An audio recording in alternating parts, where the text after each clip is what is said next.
Ooh, yeah. It's Auntie Mickey's house. Oh yeah, yeah, yeah. Auntie Mickey's house. Auntie's house. You're in the house. You know you're in the house. Come on in and grab a seat, grab a seat. Come on in and hit that light, hit that light. Oh, you're right, Mickey's house. Auntie Mickey's house. Grab a seat, grab your feet. Let's sip some tea, sip that tea.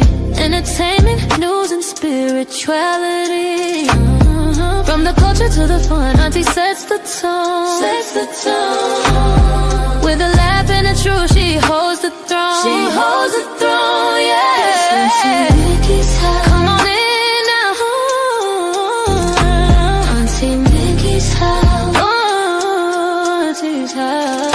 You're in the house. You know you're in the house. Come on in and grab a seat, yeah, yeah. Come on in and hit that light. Don't forget now. Auntie Mickey's house. She can roast with a smile, drop wisdom too. Break down the headlines, bring it straight to you. Straight to you, baby. Community strong, conversation grown. Grown talk, baby. Auntie Mickey's house. Make yourself at home, yeah. Come together, every voice is heard. Every voice. Respect the vibe, let's share the word. Oh, yeah. From the jokes to the prayers, she keeps it real. Keeps it real. Auntie Mickey's house, that's the deal. That's the deal, baby. Auntie Mickey's house. Auntie's house. Oh yeah. Auntie Mickey's house. Auntie's house. On in the house. You know you're in the house. Come on in and grab a seat. Grab a seat. Come on in and hit the light. Hit the light, hit the light. You're at Auntie Mickey's. Yeah, yeah. Auntie Mickey's house. Auntie Mickey's. Auntie Mickey's house.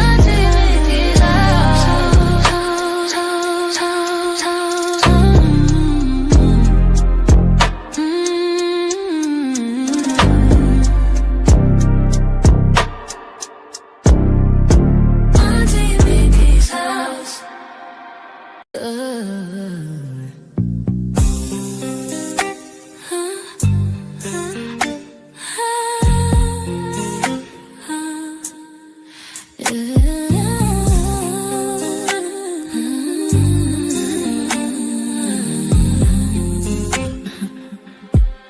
It's Auntie Mickey's house. Oh yeah, yeah, yeah. Auntie Mickey's house.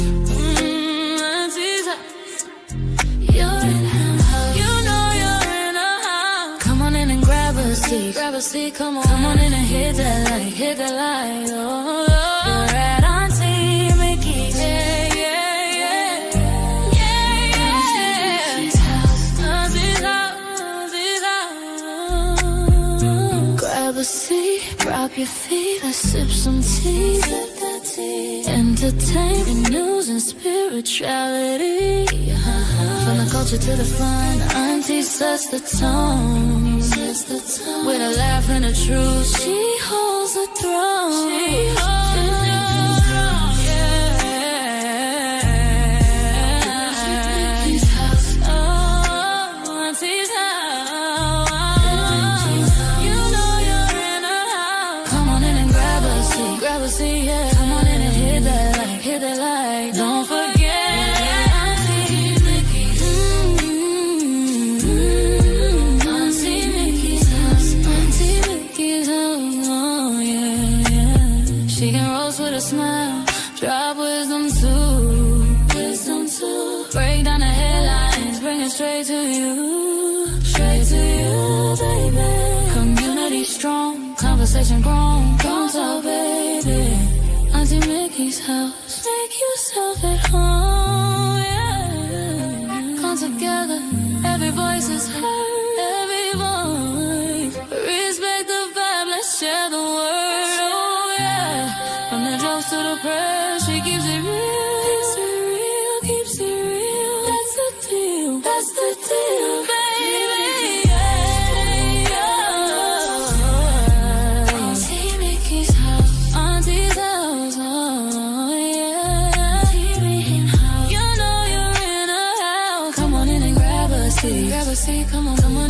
hit that light, hit the light. Oh, you're right, Auntie Mickey's.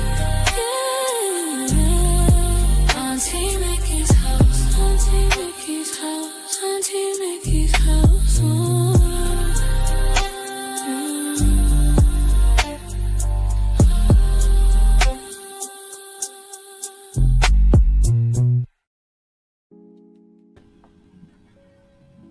Happy Monday, y'all. Happy Monday. Happy Monday. Happy Monday. Happy Monday. Oh my goodness. Good to be here. Yes. Go Hawks. I'm still coming down off of that Hawk high. So, hello everybody. I hope you had a wonderful weekend. I hope you had a wonderful Monday. And I'm just chilling for a minute. I just got through sucking down Wingstop. So that's why you don't see me on camera, because I got grease on my face.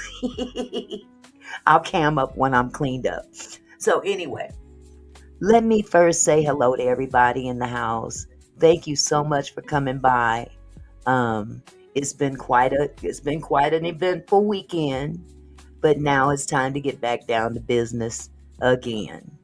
So, hello, Yolanda. I see you lurking. I see you lurking out there.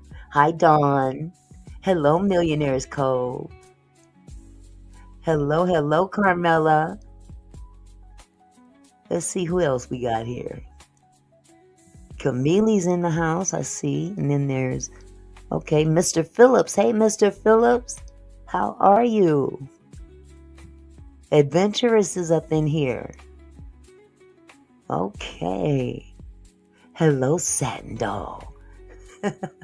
I'm getting up toward the top of the list. There's Kendra. Hello, Kendra Roberts. And there's my hubby Pooh. Hello, hubby.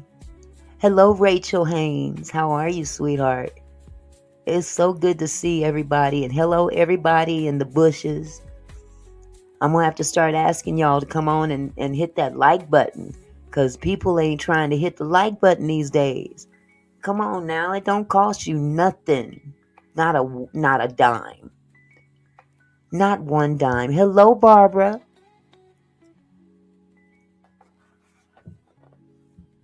Oh, so let me get situated here. I'm about ready to fall off of this chair. But anyway, yes, it has been a very eventful weekend. And now it's time to come back down to the business of life. You know, it's okay to watch a game. It's okay to cheer for a team.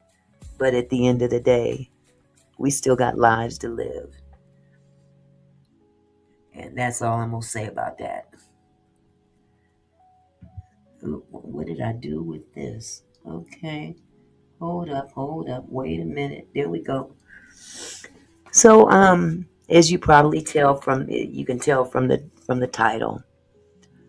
I don't know why I spelled his name out like that, but I guess apparently they've been looking at content creators mentioning this Joker's name and targeting them. So they can't get nothing out of me, but his feelings hurt. And he ain't got to come after me. He can just tune into the show if he wants to get his feelings hurt. But yeah, the title is Why Trump's Obama Ape Video Echoes a Long History of Racist Imagery. Because a lot of people don't seem to understand the significance of that video. You know what I'm saying? Rachel Haynes says, I am doing better, been having some back issues, and had my first injection. You had injections in your back, Rachel? Without going into any detail, because I just had my second injection, but it wasn't a cortisone shot. It was something else. Because what they're planning to do is burn my nerves in my back. So I thought maybe you were doing the same thing. But I hope you feel better, sweetheart. Because back issues are no trouble. I mean, no joke. They're no joke. Wow. So basically, I'm not going to hold y'all too long.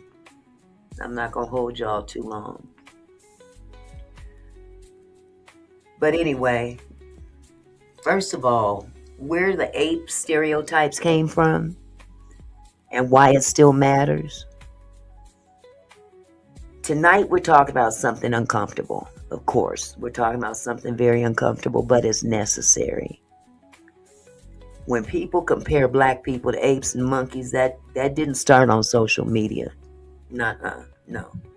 A lot of young folks seem to think that life started with social media. No, there was a life long before the internet.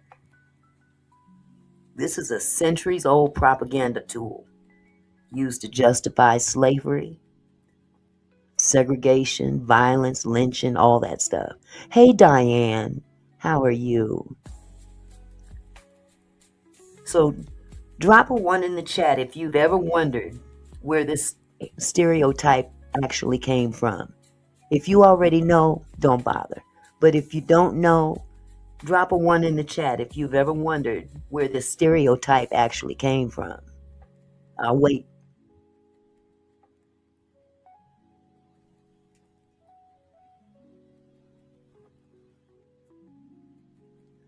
And while I'm waiting for them ones, I'm going to share a video.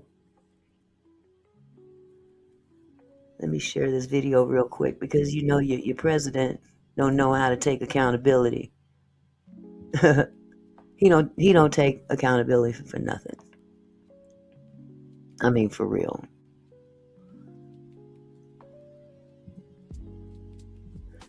Let me play this for you. This is what he played, what he said over the weekend.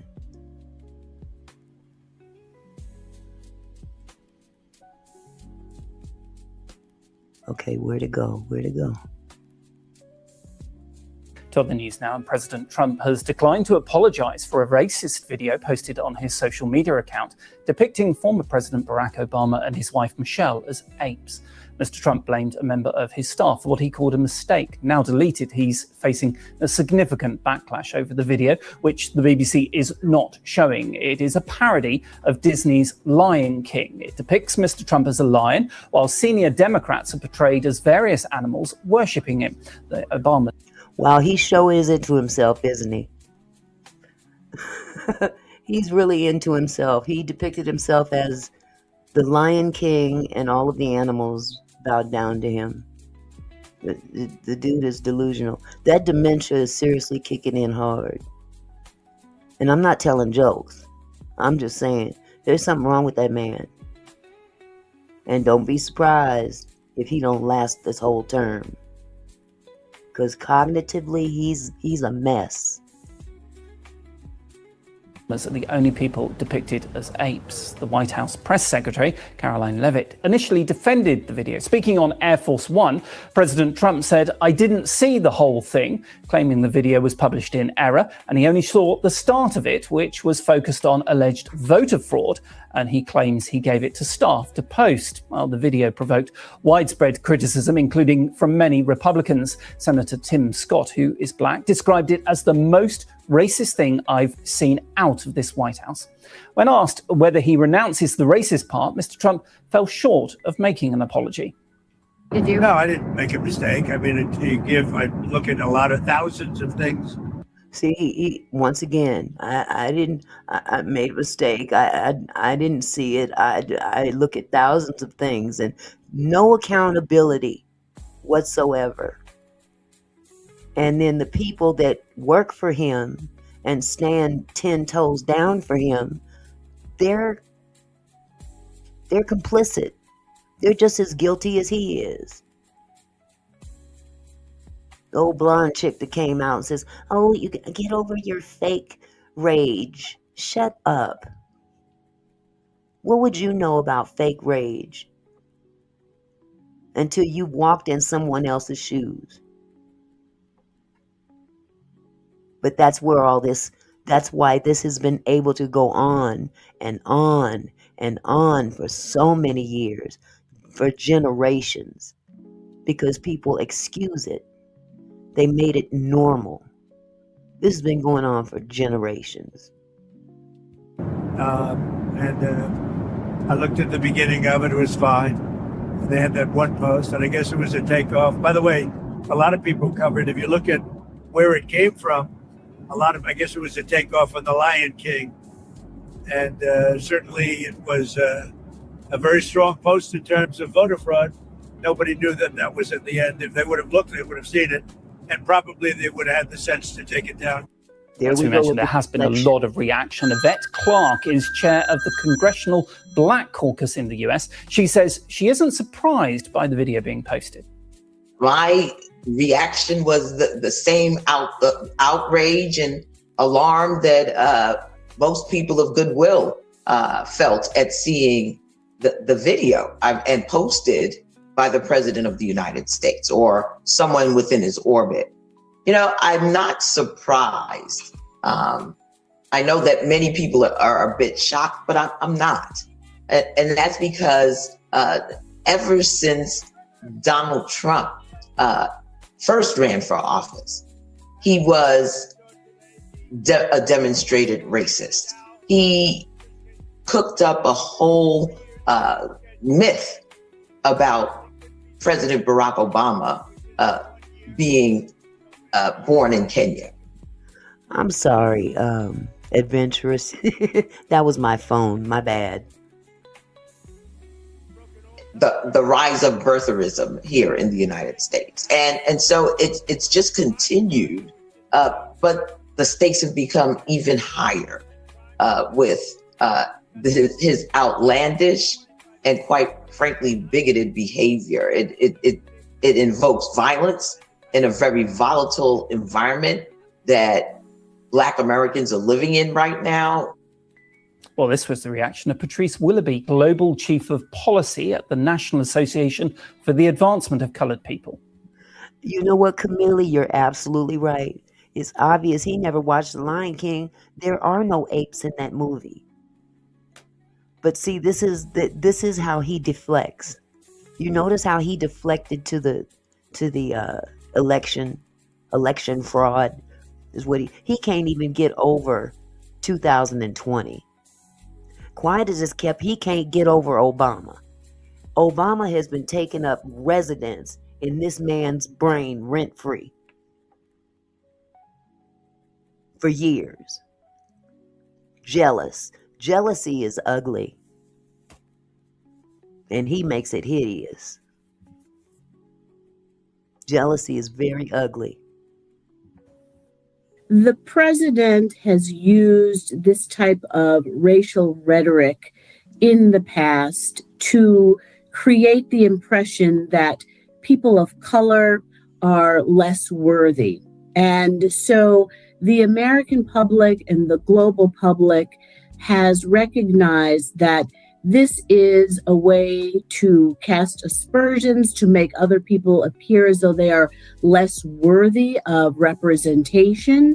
And it was very appropriately condemned widely by politicians of both parties. But it is not surprising because this is what the president has done throughout his tenure. In any other sort of normal walk of life, I think it's fair to say that if there was a CEO, this sort of thing would be career-ending. I guess I want to understand, will this matter? Will this just blow over? Nope. This is a distraction.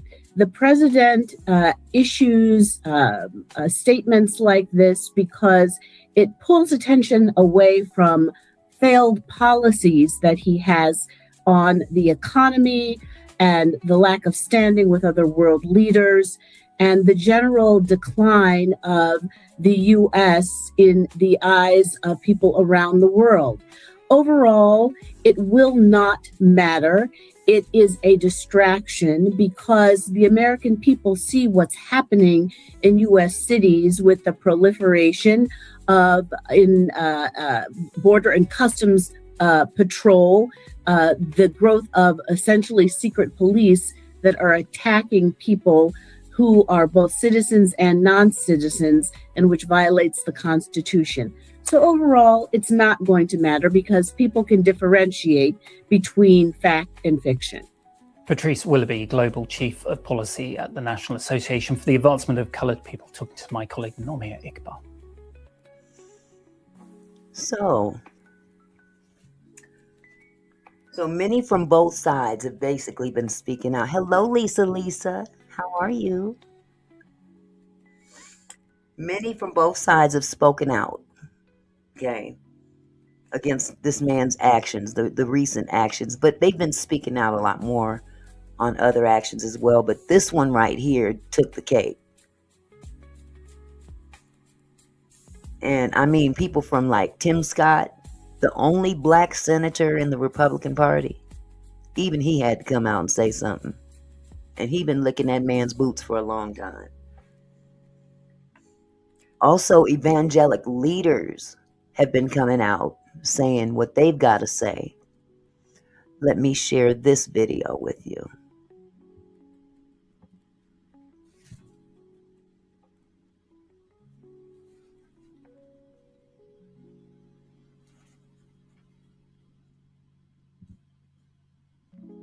I'm not going to share the whole video, but just, you know, from what they've been saying.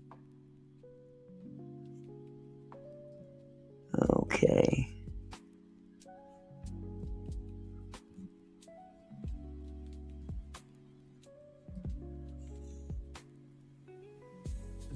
I won't say the church, but there's an evangelical church that Donald Trump has attended, that Donald Trump is beginning of the church.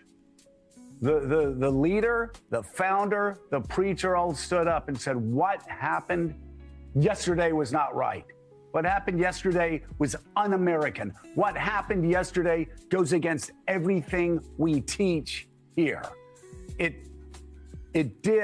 It was so racist, it was so bigoted that it even forced or shocked, I don't know which word it should be used, evangelical leaders to step up and speak out against it. It did force them or shock them, and I think it shocked Americans. So you have Black History Month. He's going to do this to the ultimate black couple in terms of American politics. Right. You're going to divide the country because you don't like the Puerto Rican ancestry of the person that's going to sing or perform at Americans, the Super Bowl. by the way. Americans. American. Born American. More American than quite a few people I could name right now. Been in America longer than quite a few people. I mean, so it's the presidency. We're all equally Americans, which of course they don't understand, but Bad Bunny has been an American. But you know what? When you think about it, they all immigrants. Can I say that again? They're all immigrants, including Trump. Now, he may have been born here, but he comes from immigrants. His wife is an immigrant. Black people are not immigrants because we didn't choose to be here.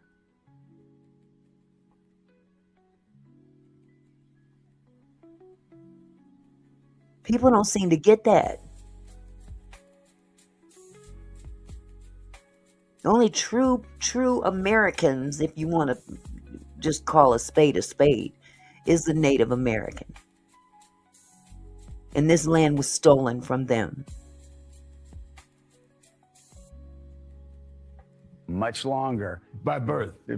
But it becomes a presidency of divisiveness, and I think people are getting tired of it. Yeah. You use birtherism to come in to politics. People are saying, wait a minute, you're dividing everybody. We're racially profiling people on deportations, but enough is enough. And I think he crystallized it with this video demeaning the Obamas for no reason. Listen, the numbers have just collapsed in a historic manner.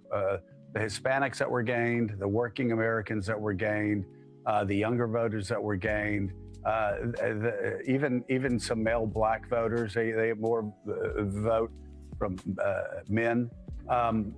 That's all gone. Right. Not only is it gone, it's just absolutely cratered, and stuff like this is, again, this is not, you just got to explain this again. This is not owning the libs, Pablo. This is not owning the libs. That would be, again, I keep saying this. It would be like hitting yourself with a ball-peen hammer in the head and going, I'm owning you. I'm going to hit myself again. These are self-inflicted wounds from which it's hard to see. Even Republicans are saying, don't know how they're going to recover. And they keep doing it to themselves, and they're thinking they're owning libs. No, if you hit yourself in the head with a hammer, you are only owning yourself. And not only that, you keep hitting yourself in the head with that proverbial hammer, and eventually you're going to die. I'm not saying literally in terms of this situation, but you keep hitting the same thing over. It's got to end at some point. It's got to end at some point. But they picked the right one when they put him in there to do all this. Because I don't think there's another man after him that's going to be able to pull this off. And that's not a good thing to be able to brag about. It really isn't. Let me say it like there will be blood. If you hit yourself with a hammer, you should put that hammer under a glass jar and put it on the mantle. But go ahead. Basically, that's my Daniel Day-Lewis. Unexpected impressions. Yes. It's good. I drink your memes. I drink them up. Yes.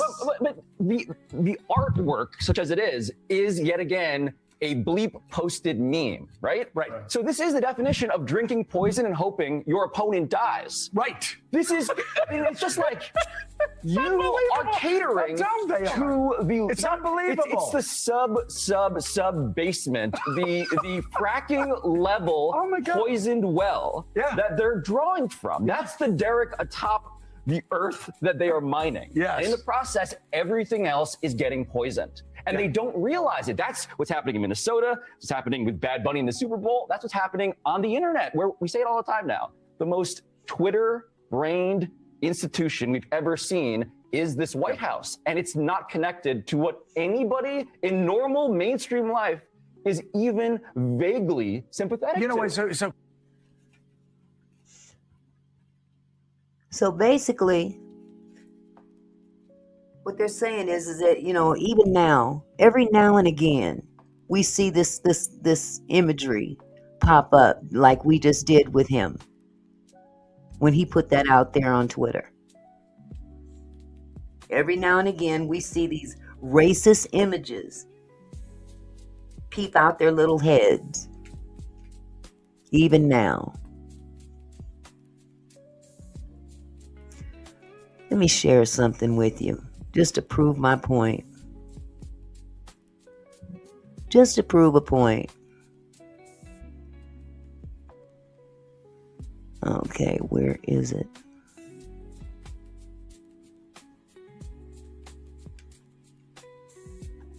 Hang on just a second.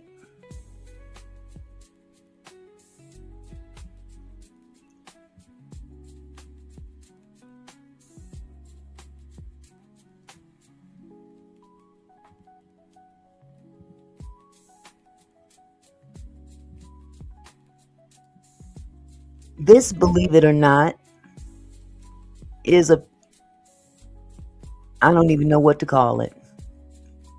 It is a cartoon figure of Michael Jordan as a monkey. Michael Jordan. This is how they depicted Michael Jordan back then. That wasn't too long ago. Not at all.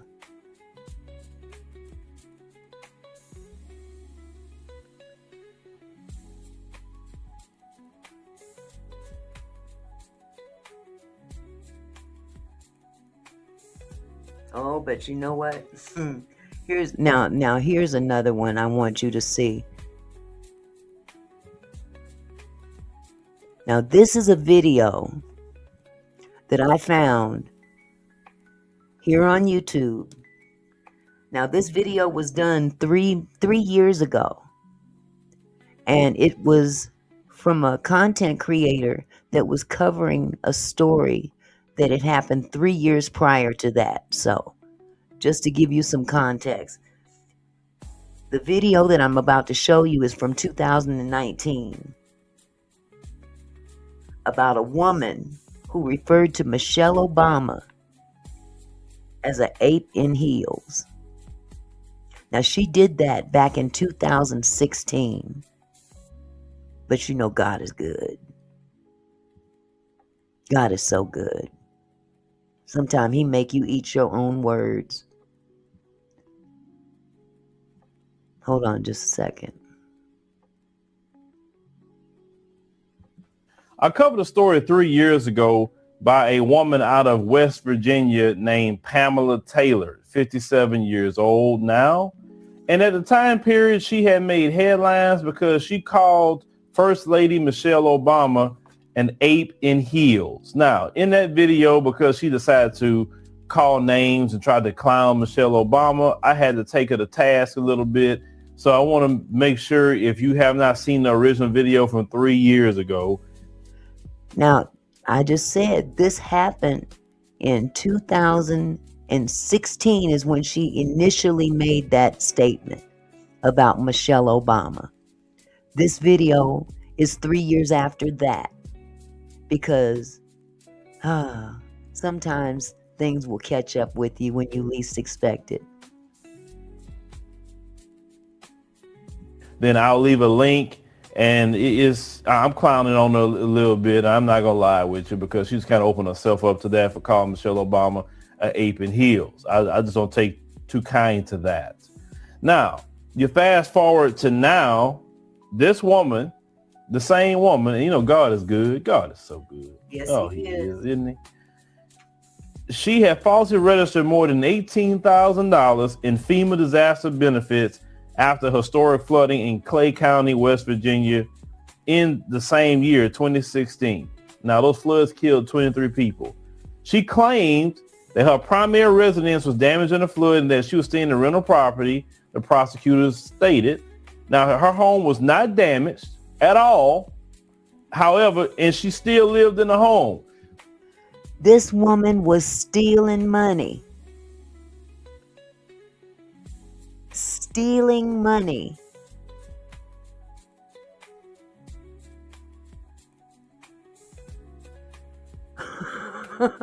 From a federal program. From the Federal Emergency Management Association. Isn't that something? How you can have so much vitriol to spit on someone you've never met before. You want to make derogatory comments based on their ethnic background and call it a woman. What is it? She said a ape in heels. And she stole $18,000 while she's calling Michelle Obama a ape in heels. The nerve. But that's where that entitlement comes in. That's where that entitlement comes in. Oh, I'm better than her. I can do what I want to do. No, you can't, boo-boo. So she set up there, told FEMA she lost her home. It was messed up. She's still living there, chilling, getting a free check. Free check. Taken from the government, wanting handouts. But these same female want to sit up here and call Michelle Obama ape in heels. I tell you, some of the biggest thieves don't look like me and you. I'm telling you, brothers and sisters. Amen. Now, they stated the U.S. attorney, which is the prosecutor for the government, say the flood was a natural disaster. Stealing from FEMA is a man-made disaster. She stole from the taxpayers. Now, she made a plea deal with the government, and she told them she'll pay them $18,149.04. Now, let's say she faces up to 30 years in prison and a fine up to $500,000, which she is sentenced May the 30th. Now, they couldn't reach her for comment. They stated that she was fired from her job at the time period as a Clay County Development Corporation. back in November. She is not looking good, but I don't really see them throwing her in jail no 30 years. I just don't see that. No, they ain't gonna do that. I mean, especially if they made an agreement with her to take a plea deal and going to pay, the money back. I don't see no 30 years at all, if anything. But this is the thing. That's what you get. That's what you get. You're sitting up here saying Michelle Obama ape in heels, and then you stealing from the government. Imagine that. These people, Lord, these people make me laugh sometimes. They make me laugh. The thing is, people like that, this woman's just a racist. Always try to project who they are. That's right. Or project the worst of them on us. We ain't got nothing to do with their situation. They're always trying to compare us to an ape. And like I said, so many people have broken that down. And like I said, if you go back to, the video that I originally made, I even showed how she compares to that snow ape on the video that I did because, hey, she want to call someone an ape. Michelle Obama don't have those features. She do. But these people is always doing the most. And it's great that we live in a time period that they can be exposed like this. Now, sure, they're talking about it here and there, but they're not going to put that up on the evening news. But, if this was a black woman, they putting it up on the evening news now. Because like I said, this is 3 years ago. But people are still, when it comes from the president of the United States, it's a whole new ball game. And she was saying something about, Trump or his wife. And then it came up later that she did the exact same thing. They'll be blasting this black woman's picture everywhere. Wouldn't stop talking about it. We'll be saying, see, this what blacks do. Blacks steal and this and that and the third, right? But when it comes to her, you get little one-page articles or maybe people on social media talking about it. So no, we're going to talk about it. Pamela is good for you. I'm glad. Next time, keep your mouth shut. Stop stealing from the government. Nothing happened to your home, you thief. That's good they caught you. Leave me a comment. Let me know what you think about this particular story with this thief that pled guilty, that took a plea deal, whatever that may be, named Pamela Taylor. Just steal it. I know you probably believe in white Jesus too. I know white Jesus, let me back up. White Jesus don't care if you steal because you wouldn't stole countries, you wouldn't stole people if you follow white Jesus. But white Jesus is an idol. It's not the real one. But you need to get your act together, Pamela. Get your act together. You need to apologize to Mrs. Obama for what you said because you see, God don't like ugly, and you sure is ugly. I had to let that play because yes, she's ugly inside and out for saying that. Absolutely, Millionaires Cove. Millionaires Cove said they always doing stuff that makes us the culprits for everything. We are their scapegoat.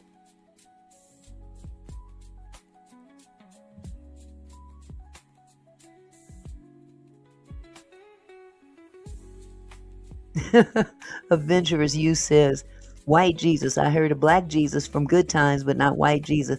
White Jesus is that picture that, our grandparents and great-grandparents used to put up on the wall of Jesus with the long, luxurious hair and light skin, blue eyes, But in all actuality, if you pay attention to that episode of Good Times, that picture that JJ painted was depicted from the Bible.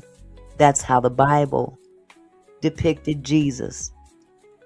So yes, for those in the back that that may not know, Jesus was black.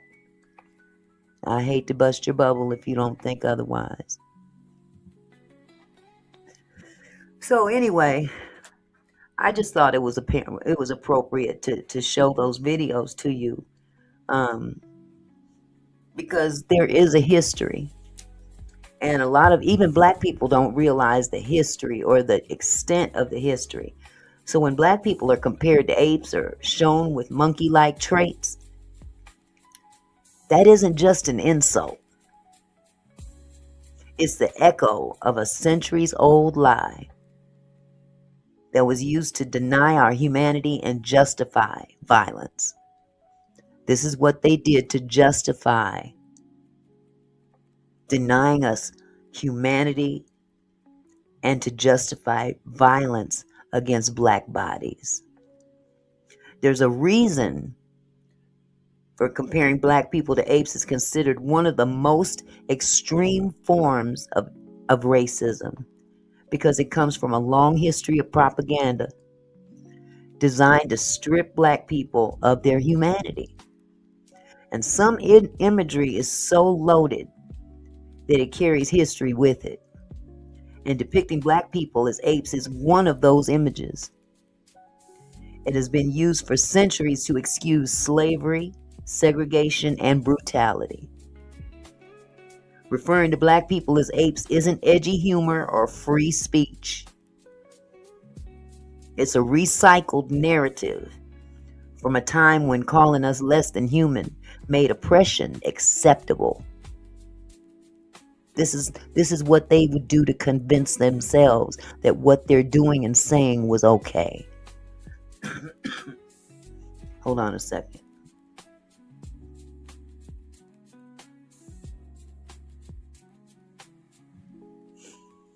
So I want to be very clear tonight. When you see Black people depicted as monkeys or apes, you're looking at a symbol that was created to say we are not fully human. Calling Black people apes was never meant to be a joke. It was meant to be permission. That gave them permission to do those things and say those things.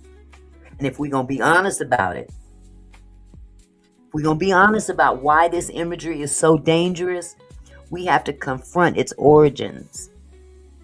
Because it didn't happen by accident. It was designed, taught, and enforced throughout history.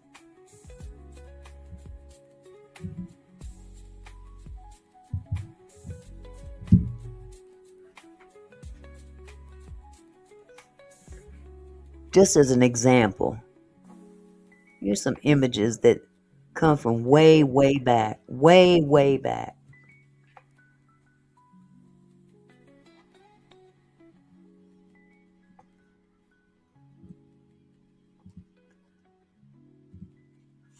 This here is an image that was posted many, many, many years ago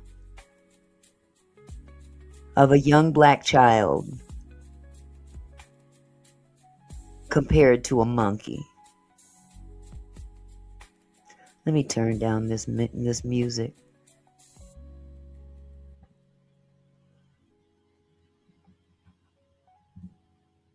This is just one image.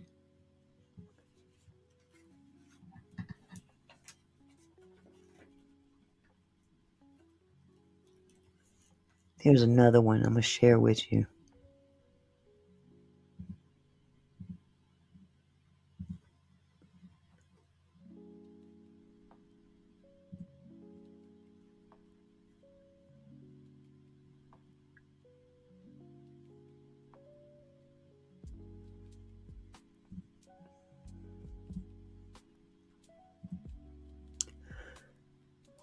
This one right here is a picture. Uh-oh, what happened here? This is a picture of a young Black teenage boy holding a monkey.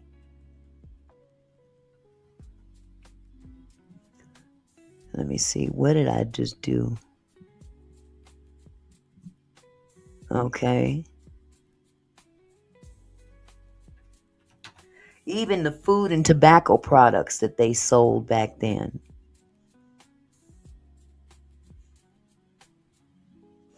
Everything that was presented for consumption, for white consumptions, had racist overtones to it.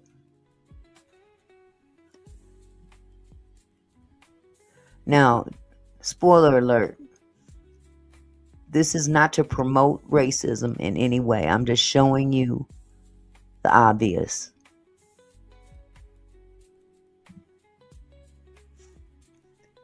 This is a can of oysters.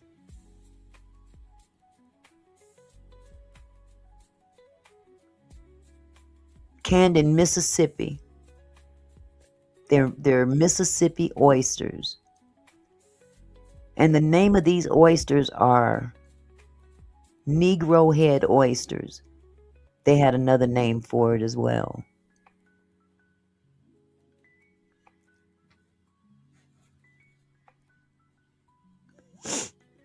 Let's go a little bit further down.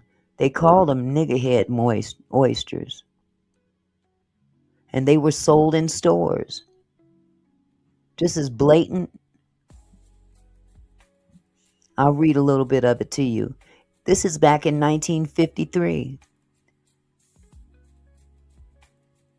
In 1953, a local newspaper in Jackson, Tennessee ran an advertisement promoting niggerhead oysters at the price of just 45 cents per can. While shocking to modern readers, this was far from an isolated event. The brand could be found in multiple stores across the United States, especially in the southern states. The use of such an egregiously racist term on a mass-marketed food product was, at the time, normalized in certain parts of America. This product wasn't just a local joke or one-off label. It represented a broader acceptance of anti-Black stereotypes and language that pervaded everyday American life. That language wasn't merely offensive.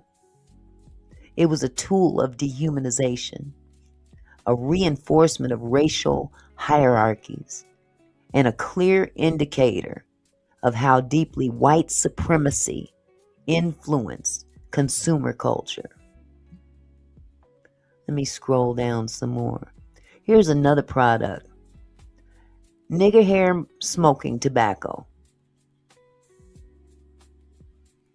Let me find it. Let me find a picture of it. There it is.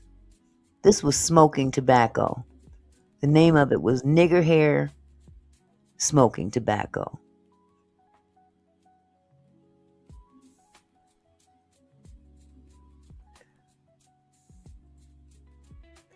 The problem didn't start or end with oysters. In 1878, the B. Leitersdorf Company in Milwaukee, Wisconsin, launched a tobacco product called nigger hair smoking tobacco. The name was accompanied by an overtly racist label, a caricature of a black man with exaggerated features, oversized lips, and a woolly afro, adorned with nose and ear rings, a primitive depiction meant to entertain white consumers. This grotesque branding persisted for decades until the 1950s, when increasing public pressure forced the company to rename the product Bigger Hair Smoking Tobacco. So they just took the N off and put a B in its place. The rebranding removed the explicit slur, but left the underlying mockery and exploitation intact. So in other words, all they did was change the name, but they kept that image on there.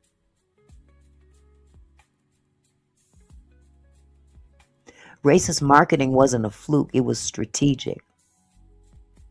These cases are not isolated missteps. They are examples of an entrenched practice of racist marketing designed to appeal to a predominantly white consumer base. Marketers understood that using racial stereotypes would evoke familiarity with white audiences raised on minstrel shows and Jim Crow caricatures, reinforce social hierarchies by mocking and dehumanizing Black Americans, sell products through shock, humor, or familiarity, regardless of ethical concerns, from Aunt Jemima to Uncle Ben's, Sambo's restaurants to Darky toothpaste, later renamed Darley. The marketplace has long profited off of the portrayal of Black people as either servile, primitive, or grotesque.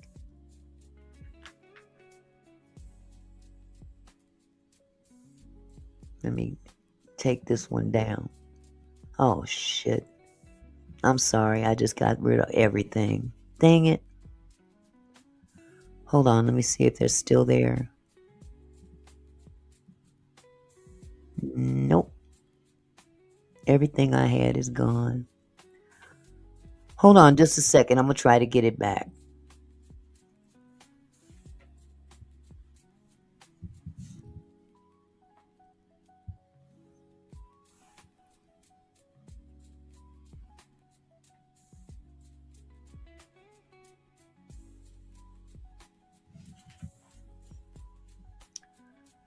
Okay, hold the dough, hold the dough.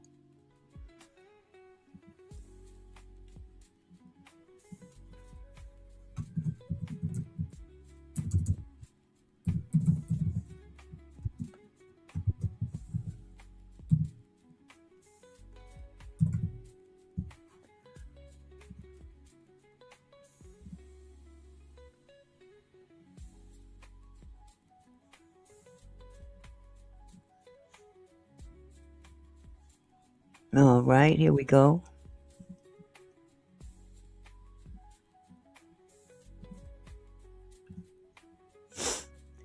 Now, excuse me, it didn't stop with just marketing food and stuff like that. They even had games out there. Games. This is a game called Jolly Darky Target Game. In this description, it says the objective of the game was to throw a wooden ball into a bullseye, the gaping mouth of the target in cardboard decorated using imagery of Sambo, and that could open and close. It was one of the many products in media of late 19th century in the United States depicting African Americans as beasts and associating the black male face, Sambo images with racial slurs, terms such as coon, darky, the N-word, and pickaninny. Among these was another Milton Bradley game called Darky's Coon Game. The term darky referred to the exaggerated physiognomic features depicting black people and associated with minstrel shows. In the book Ceramic Uncles and Celluloid Mammies, Black Images and Their Influence on Culture, Patricia Turner reported that she had heard of a black man sitting outside a theater preceding a minstrel show with his mouth open and children throwing balls into it for entertainment. The Cuban poet and journalist Jose Marti witnessed a similar scene at Coney Island and wrote about it. It was one of many games produced at the time with a theme involving violence against black people who were encountering growing hostility throughout the United States. The game depicted a symbolic form of violence that reinforced the servitude of black people. Another game with a more obvious theme of violence was Hit the Dodger, Knock Him Out. It was also one of the objects produced at the time featuring a mouth and black ingestion as a stereotype of African Americans, such as the watermelon stereotype, also exemplified by the Jolly N-word bank, into which coins are inserted into a mouth-shaped slot. The target consumer for the game was white people who bought it for their children. These games and images reinforced an encompassing theme of domination by white people and subordination of black people. Turner states that such products reflected means by which American consumers found acceptable ways of buying and selling the souls of black folk even after the abolition of slavery in the United States. And the use of black images in advertising figured prominently in commodity capitalism. Today, the game is considered a collector's item.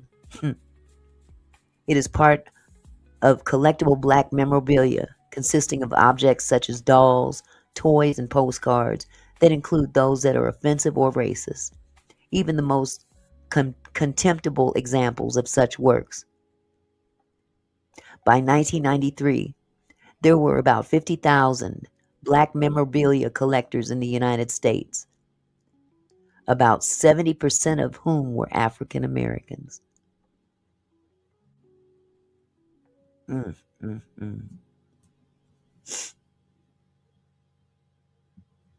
Let's not forget the cartoons, y'all.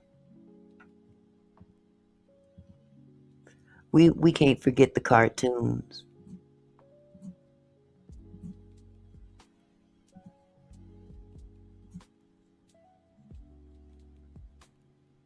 All this in rabbit stew. You see how they depicted this? And this is Bugs Bunny. Here's Bugs Bunny. And they've got a black man looking like a monkey.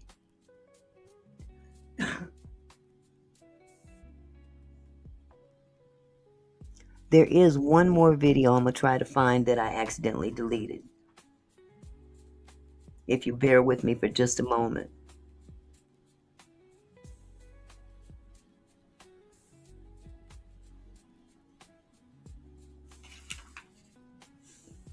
Hold on just a second.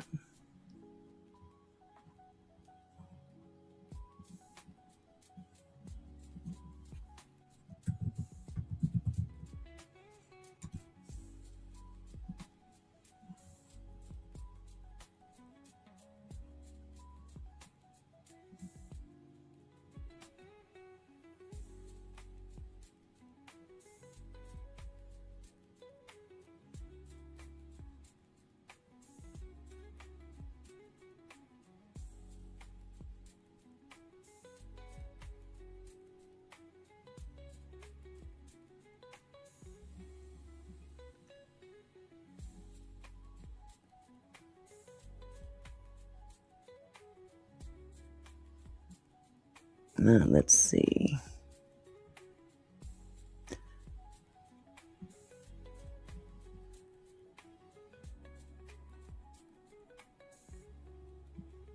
This is an older video. Disgust, anger, totally inappropriate reactions to racist cartoon in Missouri newspaper. And hold on just a second, I'll pull it up for you.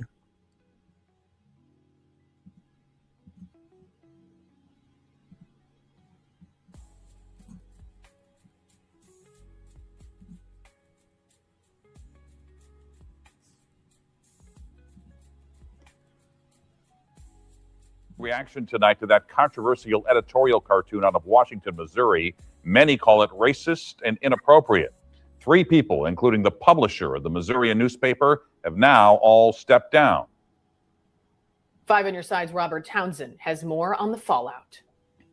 This is the controversial editorial cartoon that sent shockwaves across Franklin County, the St. Louis area, and the state. It shows a white woman being robbed by what appears to be a black man wearing a hoodie, and she says, "Help, somebody call 911. With his hands on the woman's arm and her purse, the man responds, "Good luck with that, lady. We defunded the police." My reaction to the cartoon was disgust, anger, and it was totally inappropriate. Michael McMillan is the president of the Urban League of Metropolitan St. Louis.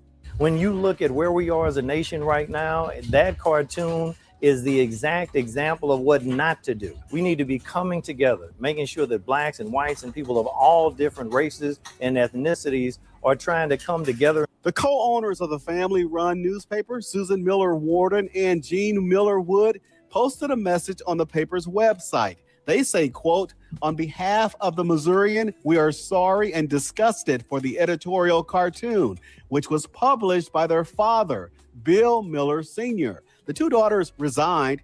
Hours later, their 90-year-old father, the Missourian's publisher, also stepped down. In a statement, Bill Miller said in part, quote, "The cartoon was intended to support our editorial position that defunding police departments is not the answer to resolving the racial inequities and injustices that have occurred in policing in this country." Miller added, "I made a mistake." Miller's daughter, Trish Miller O'Donnell, who previously served as editor and publisher of the St. Louis Business Journal, will become interim publisher on Thursday. The Missourians should not have let this happen. On Wednesday, Franklin County resident Matthew Jansen and several others held a peaceful protest outside the Missourian. We're going to make sure that the owner hears us loud and clear that we will not tolerate him or his racist beliefs. Robert Townsend, 5 on your side.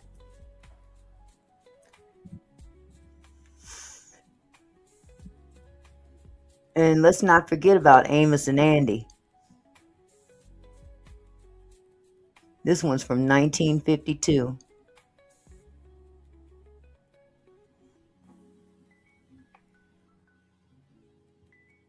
Hold on just a second here.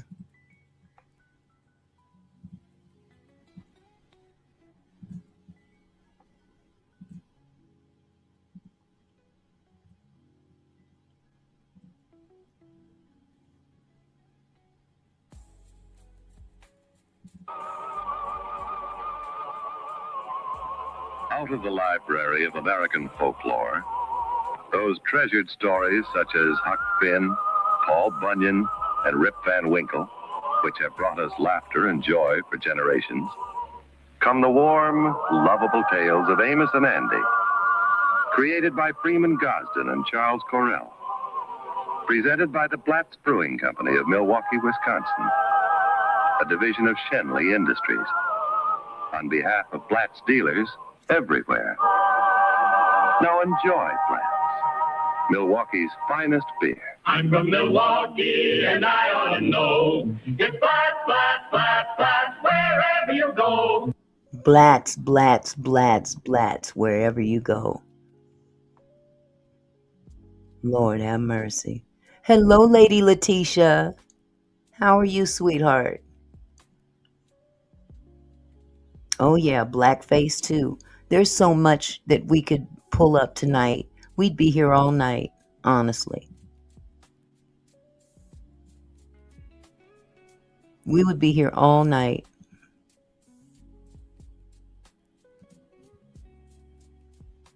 Lady Letitia, I'm going to drop the link if you want to come up. Hold on, let me play this some more. Blatz is the name you will always hear. Blatz is Milwaukee's finest beer. Now, the Amos and Andy Show.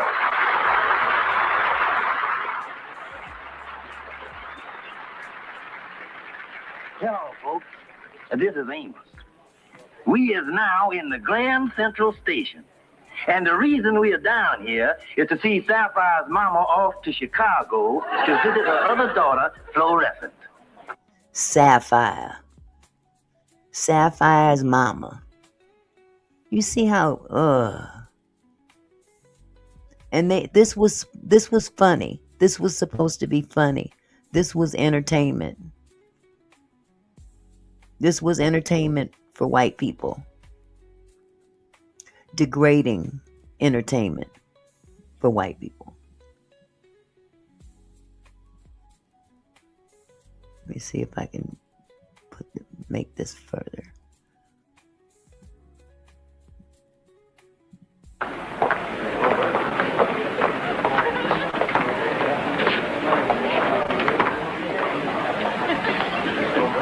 All right, Samson, put it down. George, have you figured out when Mama gets to Chicago? Well, with the Eastern Standard Time and the eastbound reading up and westbound reading down and light and dark type, the only way I figure that if your train is on schedule, you are due in Chicago 10 minutes ago. No wonder. You was looking at the wrong train. It says here, plain as day, New York to Chicago. Well, what do you know about this, Sapphire? What, Mama?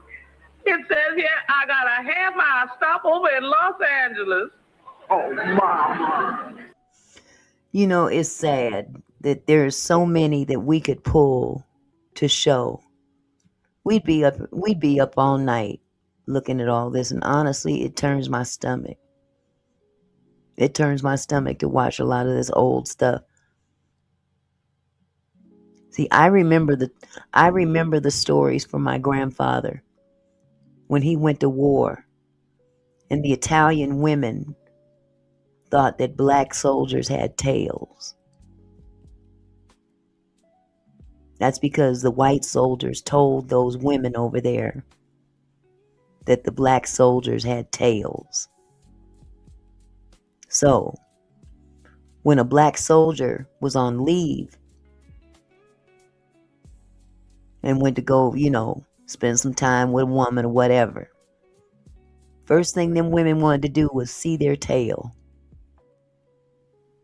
Because they had been convinced by the white soldiers, and mind you, American soldiers, not Italian. American, this is over in Italy during World War II. And these white soldiers, for fun, just for fun, told these Italian hookers, let me call them what they were,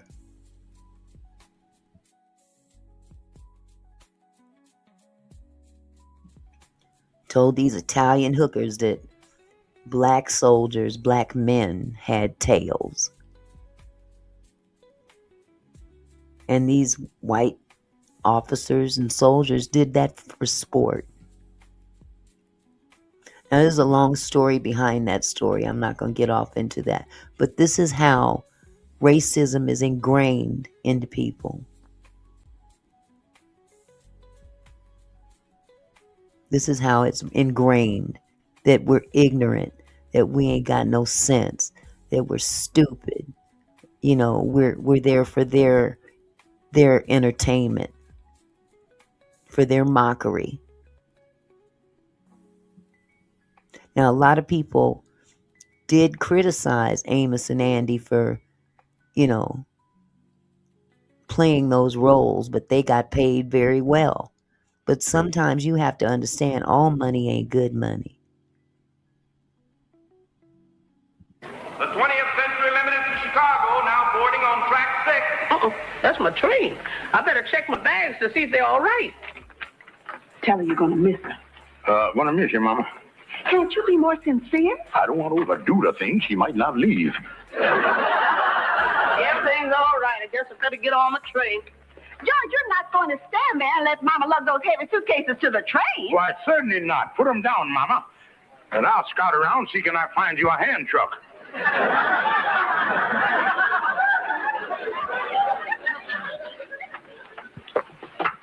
Sarah, strange as it seems, I'm going to miss your Mama around here. Well, George, I never expected to hear you say anything like that. Well, I can't explain it. It's like a prize fighter without a spawn partner. Afraid I might go stale. Well, I'm going to tell you something, George. You're going to miss Mama for more than one reason. I don't know if you've forgotten it or not, but Mama was paying us $15 a week while she was here. Holy mackerel, that is right. I forgot all about that. And frankly, George, we needed that money for the rent. I guess the only solution is for us to think about taking a boarder in Mama's room. Now, wait a minute here. That's out. There ain't no stranger going to invade the sanctity of my home. Well, that's all very well, George. But if we don't take in a boarder, the only other alternative is for you to go to work. All right, then. I'll go to work. Okay, I've had enough of this one. I can't get with Amos and Andy. It really used to irk me. It really did. But now look, don't forget, it wasn't just the grown folks that had to have entertainment. And I'm not going to play a whole lot of this one either. Hello, Lady Letitia. Uh-oh. Wait a minute. Where you at? Hello. Hello, sweetheart. How are you? I'm great, thank you. How are you? I'm doing wonderful. Good. This show is about the history of racist imagery. And it's basically sparked as a result of, I decided to do this live because of the AI video that Trump displayed of the Obamas as monkeys. Yes. This goes back generations and generations of Yeah, Black it people does. being depicted as monkeys and such. So this is just a little history lesson, so to speak, on where this mentality came from. So there's so much out there that we could look at, and I'm just showing just a handful. So just so we don't leave out the little kiddies, because the little kiddies had to have something for their parents to ingrain their racism with. So Right. let me go ahead and share this video. And I believe, if I'm not mistaken, these are banned cartoons, Disney cartoons. These are banned Disney cartoons from the 50s, I believe. I'm not going to play them all, but I'll just give you an idea. For a company built on talking animals and fairy dust, Disney's got a few skeletons lurking behind the castle gates. Ever stop and wonder what old Mickey Mouse might be sweeping under that cheerful red carpet? Well, turns out the House of Mouse isn't all smiles and pixie dust. Today, we're peeling back the wholesome curtain and taking a closer look at the not-so-magical side of Disney, the part they really don't want you to talk about. Let's get into it. Fantasy, sci-fi, nostalgia, reruns of it. Cannibal Capers, 1930. 1930. This is a Disney cartoon from the 30s, 1932 to be exact, that depicts Black people in a negative connotation. First up on our list, we have Cannibal Capers, a 1930 Disney creation that's less Magic Kingdom and more Twilight Zone. Disney really hopes you'll forget about this one. It dropped back in 1930 when jazz was hot, the stock market was not, and cartoons? Well, they weren't exactly subtle. Now, this isn't the worst offender in Disney's vault, but it's definitely where things start to get uncomfortable. Directed by Burt Gillette, the same guy who brought us several of those whimsical silly symphonies, this short was part of that early experimental phase where Disney was still trying to figure out how far was too far. Set in an unnamed jungle filled with jittery, exaggerated caricatures of African natives. Wow. So they depicted African natives as, well, you know what they used to call them. But this was common back in those days. And unfortunately, it still creeps up its little head even today, as our president let us know right off the bat. Yes, he did. The cartoon plays out like a minstrel show set to a bouncy score. Wow. Time, audiences chuckled. Today, not so much. These characters dance, hoot, and chase each other around in what was supposed to be comedy. But what you're really watching is a showcase of lazy, offensive tropes, big lips, bone in the hair, the whole ugly package. And the worst part? No main character to pin it on. Just a faceless chorus of stereotypes dancing through Disney history. It's the kind of thing Disney quietly swept under the rug, hoping we'd all focus on Mickey's next clubhouse adventure instead. Let's just say it didn't age like a fine wine, more like a warm jug of sour milk left out at a picnic. And trust me, things only get more uncomfortable from here. Santa's Workshop, 1932. Next up is Santa's Workshop, featuring guess who? Santa Claus, of course. Released in 1932, this short was directed by Wilfred Jackson and produced by Walt Disney himself. Wilfred Jackson, he looked very familiar. I think he was an actor. I might be wrong, but that looked like a very young version of another actor I've seen before. The cartoon was designed to lift holiday spirits, but lift them? It didn't. At least not for everyone. Now you might be asking, what could possibly go wrong in a joyful, festive setting like Santa's Workshop? Well, let's jump in and find out, shall we? Santa's Workshop gives us a whimsical look at Santa's elves preparing for Christmas. Heartwarming and harmless, right? Well, not quite. In a scene where Santa is working on baby dolls, a white, blonde-haired, blue-eyed doll comes down the chute, and he teaches it to say mama before stamping her butt with OK. But then, a black doll flies down the chute, lands face first, gets up, and in a raspy voice yells mammy, and stamps her own butt, all while Santa chuckles at some good old-fashioned racism. Mammy. Mammy. Wow. Wow. That is Mammy. crazy.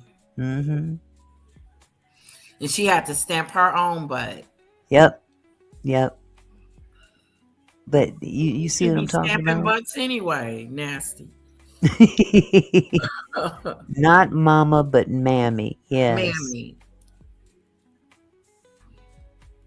Golly. And you know, Yolanda, you made a very valid point. All kinds of Black history stuff. There's so many Black inventions that people don't know about. They don't talk about it. But they can certainly refer to Black folks as monkeys, huh? Just like that woman. I showed a video earlier, Lady Letitia. This was a video that was done 3 years ago about a woman who 3 years prior to that called Obama's wife a ape in heels. Oh. Yeah. And ironically, they are bold. Oh, yeah. Ironically, this same woman pled guilty to defrauding, I think it was FEMA or something. She was illegally getting funds for disaster relief. Oh, wow. Mm-hmm.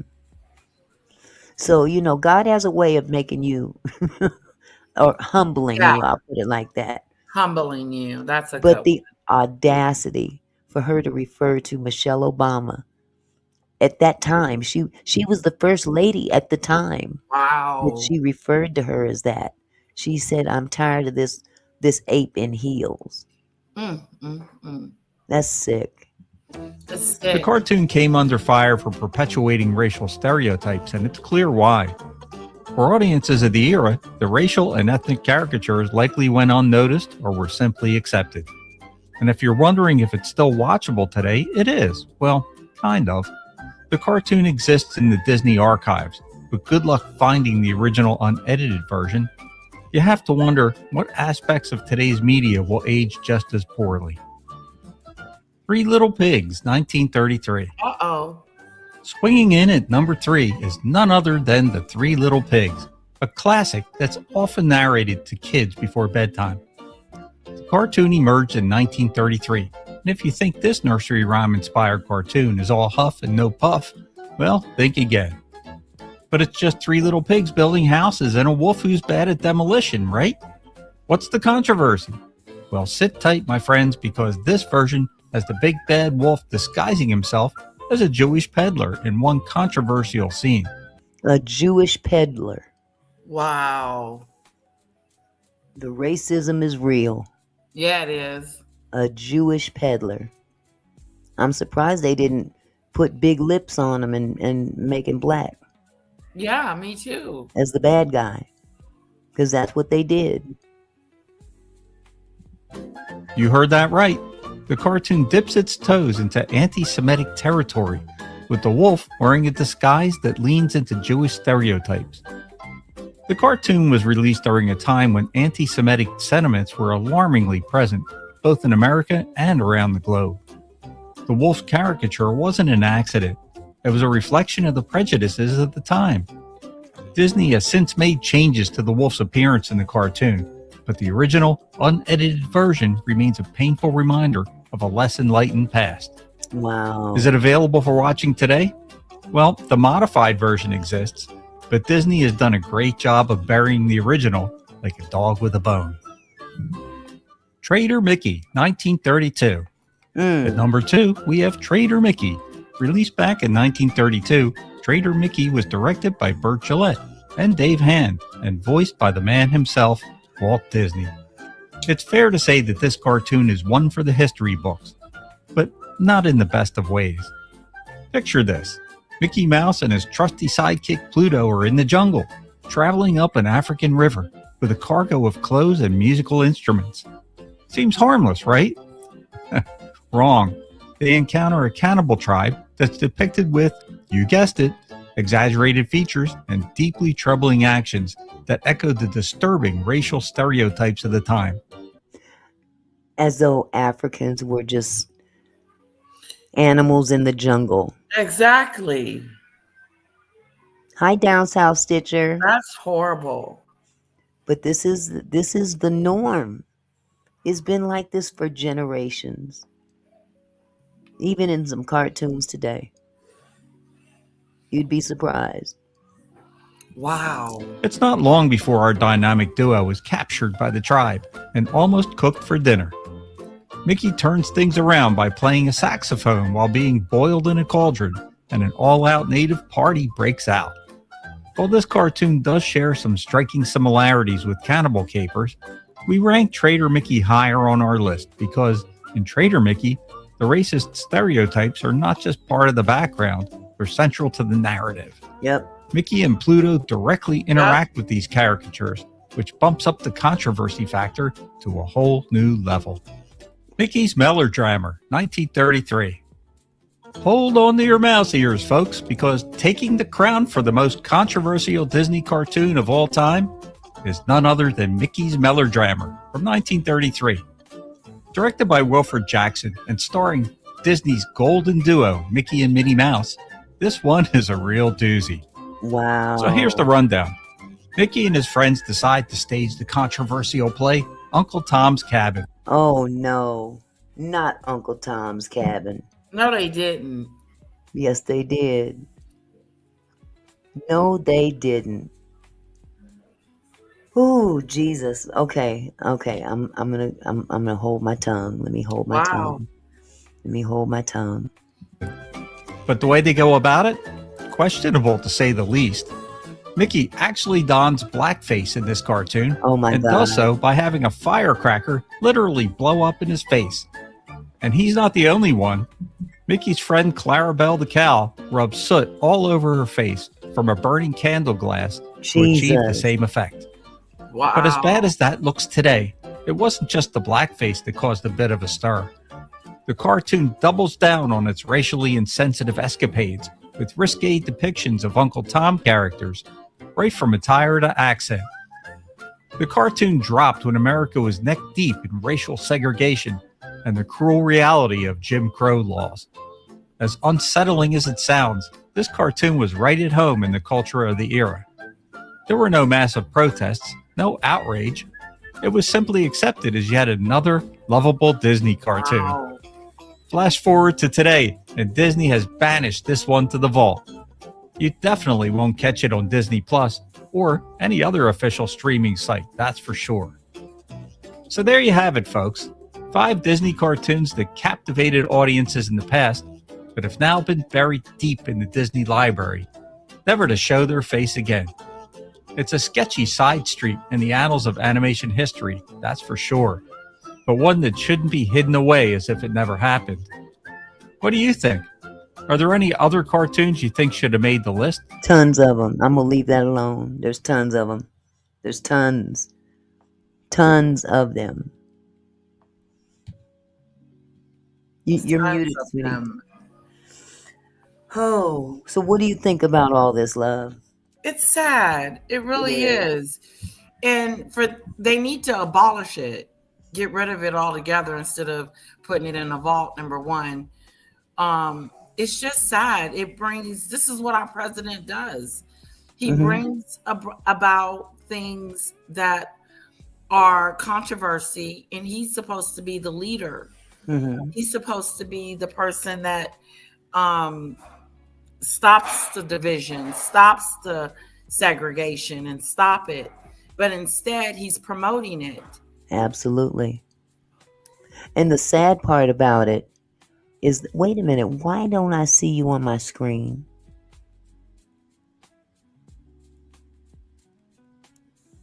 I don't see. Hit Wait a minute. the layout. There we are. There we are.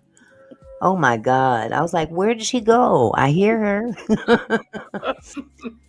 So what I was going to say is that the mentality that he has is from way back then. Because Yeah. remember, he's damn near 80 years old. So this is some deep-seated racism within himself. This is nothing new under the sun with him. But it also shows, it puts a mirror up to a lot of white America. Yeah, that don't speak out against it. Exactly. Or appalled by his behavior. Exactly. I really thought that they would get a lot more backlash than they did. Exactly. Now, there were a few. Tim Scott, I was very surprised to see him come out, considering that he's the only black Republican senator.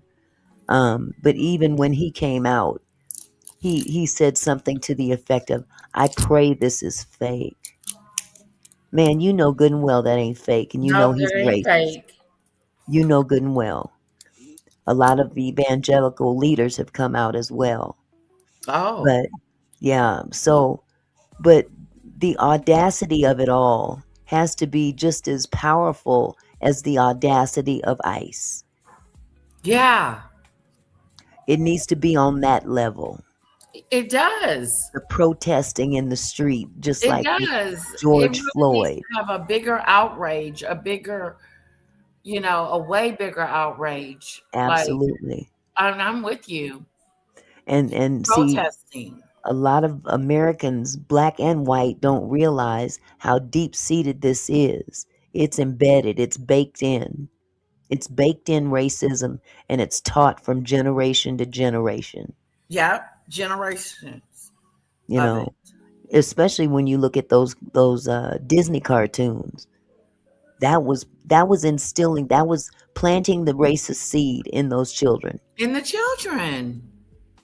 Point blank, period. And But the children, teaching them.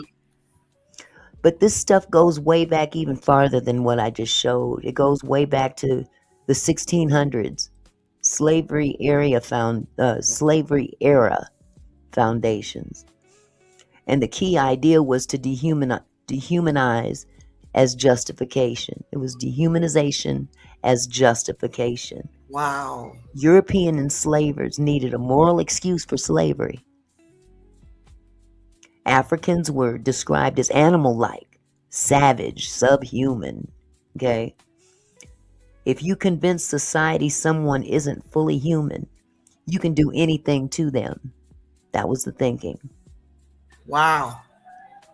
This wasn't ignorance, it was strategic storytelling. It was orchestrated. Absolutely. And language does create permission. So they gave permission to people to think those things and act on those things. To think So- to think that it's okay to be this way and act this way and treat people this way. Exactly. So you guys put a 1 in the chat if you think people underestimate how intentional this was back then. Put a 1 in the chat if you believe that people underestimate how intentional this was. Now, there's another part to this, part 2, enlightenment and early science. This was in the 1700s. The key idea for this was racism gets dressed up as education. Now, I'll explain that. Europeans began ranking humans in hierarchies. Black people were placed at the bottom of the so-called chain of being. I'll say that again. Black people were placed at the bottom of the so-called chain of being. They were placed at the bottom of existence. Just to exist, they were placed at the bottom. Even respected figures like Thomas Jefferson speculated about black inferiority. Now, we know about Thomas Jefferson because he sure didn't have a problem sticking it to one of his slaves and having all those kids by her. And some of his offspring still live on. Maybe not his specific offspring, but those that they came from. His bloodline still exists today in black people. So this made racism seem reasonable and academic. Because once it's in the books, it spreads faster. Almost normalizing it. Exactly. So my question to y'all is, how dangerous is racism when it's labeled intellectual instead of hateful? Think about it. I'm not gonna make you answer. That's a good one. But how dangerous is racism when it's labeled intellectual instead of hateful? Let's move on up to the 1800s, part 3. Scientific racism. This is where the ape imagery really explodes, okay? The key idea is pseudoscience weaponized. Skull measurements, facial angles, fake biology. Claims that Africans were biologically closer to apes. Cartoons, pamphlets, newspapers openly showed black people as monkeys. This wasn't fringe, it was mainstream. This was every day. Every day. It was taught in schools. It was used in courtrooms and politics. Let that sink in, okay? Oh, that's even worse. This wasn't a joke. This was policy support. Again, in the late 1800s, part 4, Darwinism distorted. Evolution twisted into a racial weapon. Charles Darwin. Hold on a second. Charles Darwin never argued racial hierarchy. White supremacists twisted evolution into a missing link myth. Black people were portrayed as halfway between ape and human. This is where that evolution shit kicked in. This lie still floats around today, especially online. Have y'all ever seen this nonsense still being pushed in 2026? I think we all have seen it a little bit in just what our president just did.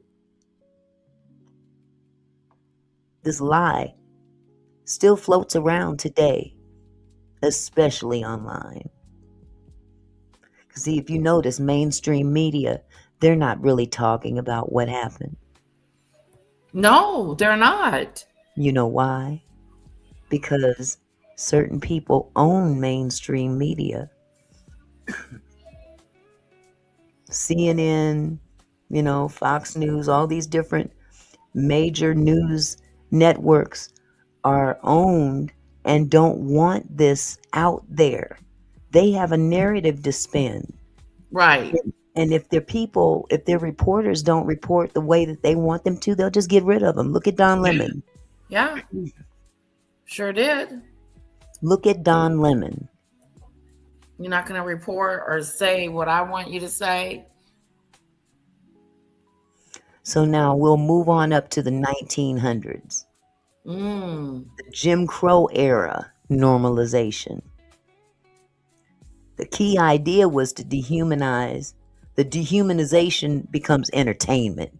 Okay, we saw that in some of the imagery that we watched in television shows and cartoons and whatnot. Games. They had so many things to entertain people. And they were designed to entertain white people. So it became accepted. Because if the white folks is doing it, then the black folks have no other alternative, because they don't make anything geared for black people back during that time. Mm-hmm. There was no form of entertainment that black people had any control over. Right. Hi, Q Rock. How are you, sweetheart? So basically, we're talking about political cartoons, advertising, children's books, and minstrel shows. Because minstrel shows were a big deal back in the 1900s, early 1900s. The purpose was to justify segregation, excuse lynching. This is where the violence comes in. They painted black men as dangerous, and they I can't pronounce this word. Infantilized black women. And that's what they call the Jim Crow era. This is why elders react so strongly, because they lived closer to this. Our elders lived through that era. I know my grandparents did. So let's go on to part 6. Why it's never just an insult today. The key idea for this is historical memory matters. It's important that you recognize the history. If you don't know, look it up. You're right. It's important to know the history. Comparing black people to apes is one of the most extreme racist tropes. I'm going to say that again. Comparing black people to apes is one of the most extreme racist tropes. It was used to justify slavery, segregation, violence, and denial of humanity. When someone uses that imagery today, yes, they're borrowing it from a playbook soaked in blood. Oh, because our people died for the right to be human. Yes, they did.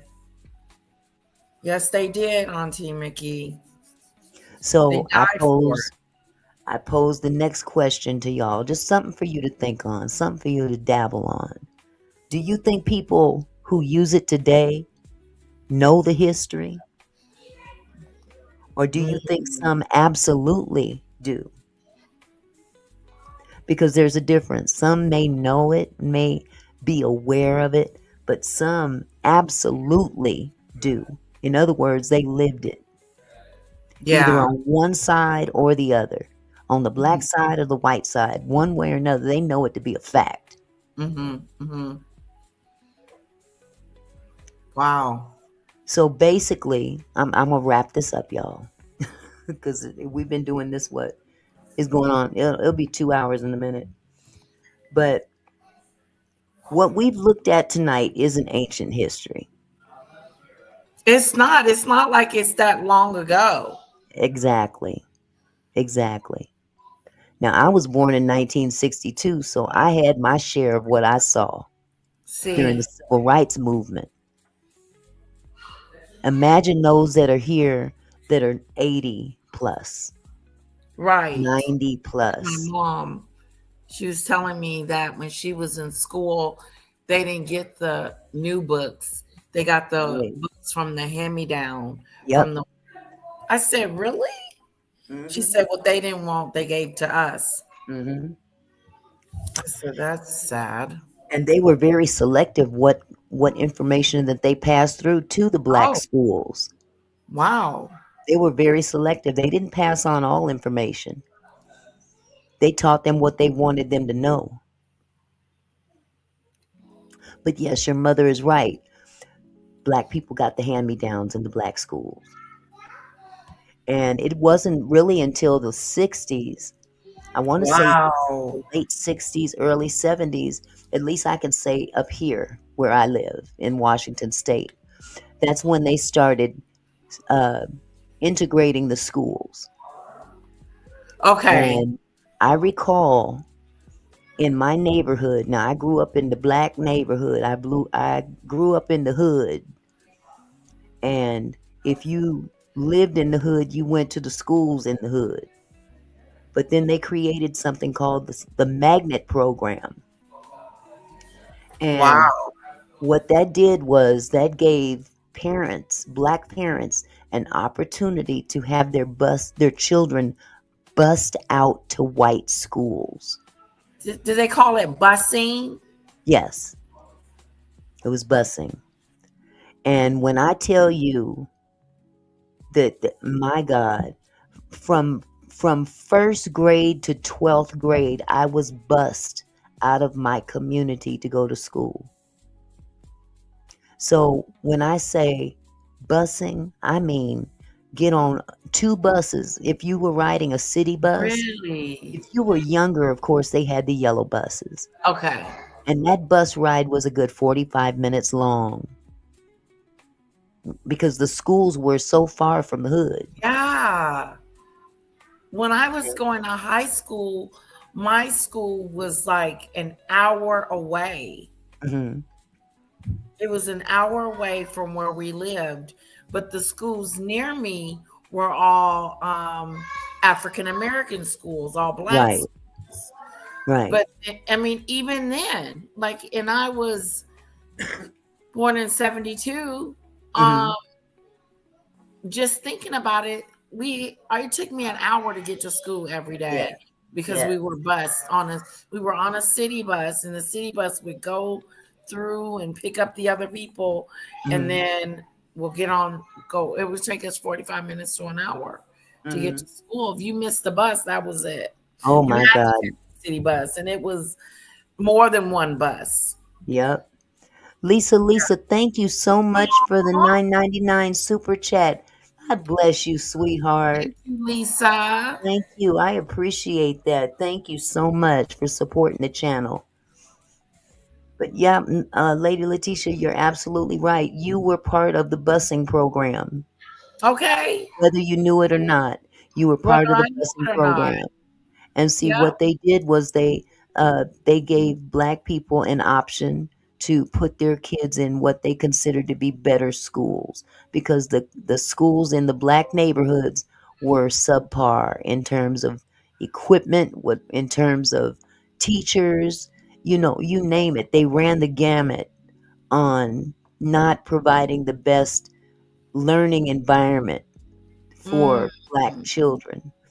Now, my grandparents elected for me to be bussed out, and I was on a Oh. yellow bus until junior high school, which is now considered middle school. Once you got into high school, you had to catch the city bus to school. And I Oh. mean, you had Yeah. to get on the bus, the regular, with everybody else that's going Mhm. downtown going to work. Yep. Okay. And if you Wow. missed your bus, you were going to be late.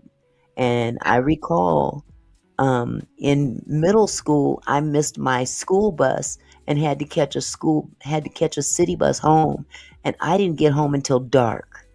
Wow. It was so far. And and we didn't have cell phones back then either. Oh, So I'm standing at the bus stop by myself, waiting scary. for a bus to come, and my grandfather is literally going crazy because I'm not I home bet. yet. I didn't get home until about 5:30. School let out at 3. Oh, wow. So it was not only scary for me, but it was scary for him as well. For them too. And Yeah, then you had even, missed your bus. yep, just missed my bus. They didn't stick around to wait for me. Yeah, they don't. They just, you could be running and they'll see you running and take off. Hmm. And the other thing, another experience that I had with busing, my oldest son, when he was in, I want to say kindergarten, he fell asleep on his bus because he was bussed out as well. He Mm. fell asleep on his bus, and the driver didn't know he was on the bus. And when the driver went to the bus yard, that's when he found my son up under a seat asleep. Oh, wow. That's This is the kind of scary. thing that's ridiculous. I mean, these people don't, I mean, I don't want to get into the, who was right, who was wrong, but this is a kid, a little kid. Yeah, yeah. And if you saw a little kid get on your bus at the school At the school. and you don't see that child get off the bus, wouldn't that be a concern to you? Yes. You would think. Like, I It love was, my bus driver it when I was was just by mistake. It was, elementary because they would pick you up. Like, she practically would knock on my door because I was always late, blowing the horn.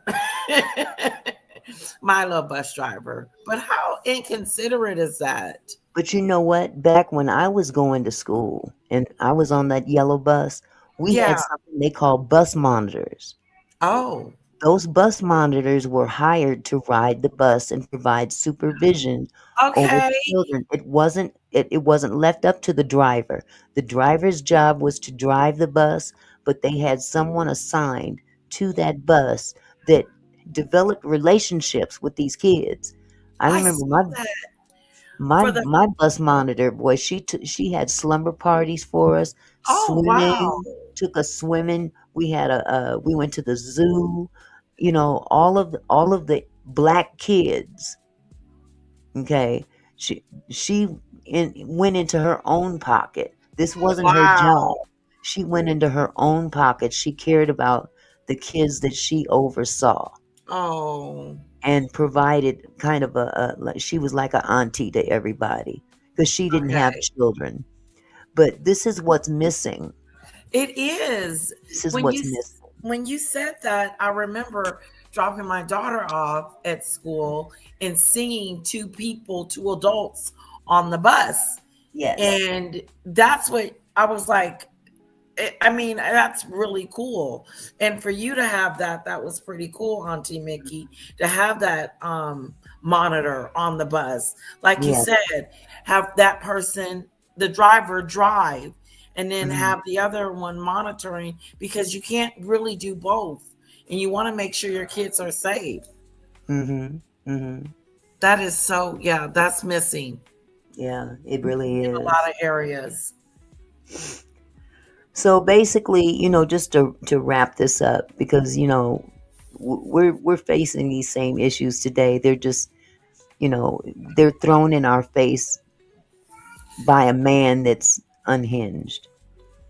A man that's supposed to be our leader, a man that's supposed to set an example, someone we're supposed to look up to, someone we're supposed to confide in, go to when, he's the leader. He's Right. supposed to be the protector. But he's not a leader. And here's the problem. A lot of people voted for him not looking at the big picture. They were looking at their pockets. Myself, I judge you by your character before Your I judge anything character. else. If you got poor character, I don't care how rich you are, how many good ideas you may have. If you have poor character, it's a wrap. It's a wrap. It's a wrap. So basically, what we're looking at tonight isn't ancient history. It's a through line. The same imagery The imagery that once justified slavery and segregation still shows up today, just packaged differently. And once you know that history, you can't unsee it. You can't pretend it's harmless. These images weren't accidents. They weren't jokes. They were tools. And when that imagery resurfaces today, it taps into the same logic that once said some people were less human than others. Calling it out isn't outrage, it's recognition. That's the difference. Now, history gives us context, not excuses. Understanding where these images came from doesn't just explain why they hurt, it explains why they were created in the first damn place. And that knowledge is how we stop repeating it. Right. So now that you've seen where this imagery comes from, I want to ask the chat. Do you think people really don't know what they're doing when they use it today? Or do you think they're counting on us not knowing the history? Because you can't separate the image from the intent. The history makes it clear. Yeah, they're trying to tell us we're not seeing what we're seeing. Yeah, don't look over here, look over there. You know, don't pay attention to this shiny object here. Pay attention to that pile of dirt over there. Right. And we know what the shiny object is. It's them Epstein files. Yeah, it is. We know exactly what that shiny object is that they don't want us to look at. And it's not just him. Oh, He's no. protecting some people. He's protecting people higher than him. Yeah, all of them were up there. All There of are them. people in this world that are running things that we don't even see. There are people much richer than Trump, much richer than a lot of other rich people, richer than Jeff Bezos. Right. Do I need to name the Rothschild family? Okay. They got so much money, there isn't a dollar amount attached to their name. Wow. That's how much money they have. This is old, ancient money. They got so much that they have lost track as to how much they have. And that's who's running the world, the Rothschilds and other families. Those are the people that are, and then those are the ones that own the media, because they can control the media as to what we take in terms of information. That's why it's so important to speak out against it. Speak out and research. Yes. Thank God for social media. Mm-hmm. Thank God for social media. Because if we didn't have social media, we wouldn't have heard about that video. They would have downplayed that thing like it ain't nothing. Oh, yeah. He knew he wanted us to see it. He wanted us to see that video. He wanted it out there. He didn't want it taken down. Exactly. Well, and it's funny because they blamed it on a staffer. But you know who the staffer was? The staffer was him. He's the staffer. He's the staffer. He approves everything that goes across his desk. It didn't even go across his desk. This man sits on the toilet all night tweeting. No, I'm serious. I'm not trying to be funny. Right. This man is up all night. Listen, you guys, this man is sick. And I'm not talking about just mentally ill. This man is on his way out. Yeah, I believe it. I saw a video, and we gonna look at this video this week. This video, this man gave him 4 months to live. Wow. And he said in this video that he discovered these attributes, these signs of this dementia that Trump has in his first term. He's got dementia, doesn't he? Yes. But there's different types of dementia. It is. This one, yeah. And the one that he has, the signs are so glaring now. He can't even hardly walk straight. He can't Wow. stand straight. His ankles are swollen due to his overabundance of liquid in his body, and that bruise on his hand is due to an IV. Wow. IV? I didn't know that. Yeah, he has to take an IV every day because Wow. if he doesn't, get some of that water out of his body, he's gonna fool around and have a heart attack Oh, wow. or kidney failure. Cream Bruleri says, my cat's name is Jeffrey. He is black and white, and I love him no matter what. Why can't we be friends? Oh, why can't we be friends? Why can't we be friends? Why can't we be friends? But yeah, that's pretty much the gist of tonight's live. I wanted people to get an understanding. He could have been. Has it been 4 months yet? Not yet, boo.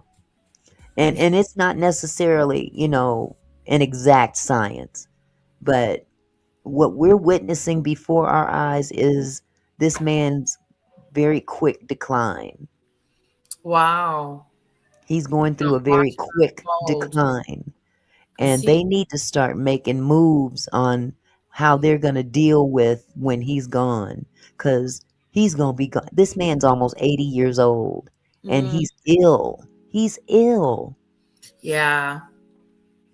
He's taking daily IVs. Daily IVs. Imagine the way he talked about Joe Biden. Joe Biden, he called him Sleepy Joe. Oh, yeah. Just But dogged him out really bad. who's the one falling asleep at press conferences now? And passing gas. Okay. Too, uncontrollably. He can't control his bladder. He's wearing a diaper. He's incontinent. Ooh. Q-Rock says they'll put another dummy in there. Well, I'll take any dummy over this fool. Honestly. Because I think after the latest shenanigans, he's a lame duck at this point. He's a lame duck. And everyone knows that he's trying to steal the midterm elections. Yeah, We he's trying all to see steal it. it. We all see it. Yeah. He's already starting. Yep. He's already started. And we all see it. It's just like a big movie. We're watching it all play out. And Yeah. He's gonna unfortunately, lose. oh yeah, but unfortunately, see, it's not him that's losing. It's the party. Yeah, that they're will, gonna that will lose. lose. Uh-huh. And Because without they party, he doesn't have the power that he once had. Once he loses those districts and stuff that are going to flip Democratic, it's going to be a wrap. Right. Exactly. But what we're in a very dangerous time right now I because really believe it. I don't know what they're doing in that White House to make sure he don't. This man is capable of flipping a switch that could annihilate us all. Yeah. Would you put your life in the hands of someone with Alzheimer's or someone who has mental illness? Exactly. And it's no shade on people with mental illness, but you have to have a strong mind and sense to be in the highest office in the world. The highest office and take it seriously. He doesn't take it seriously. He's a joke. He's a laughing stock.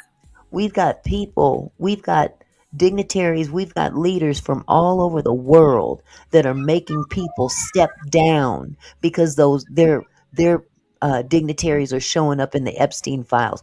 Just for being in the files, they're making them step down. And he's all up in it. All up in it. Try to pretend like it's nothing. Yeah. Like, oh, it's nothing. Let's just sweep him under the rug. He wasn't really with an underage person. Yes, he was. Hey, his wife is even in there. Okay. His wife is even in there. And, you know, it doesn't take a rocket scientist to figure out how they met.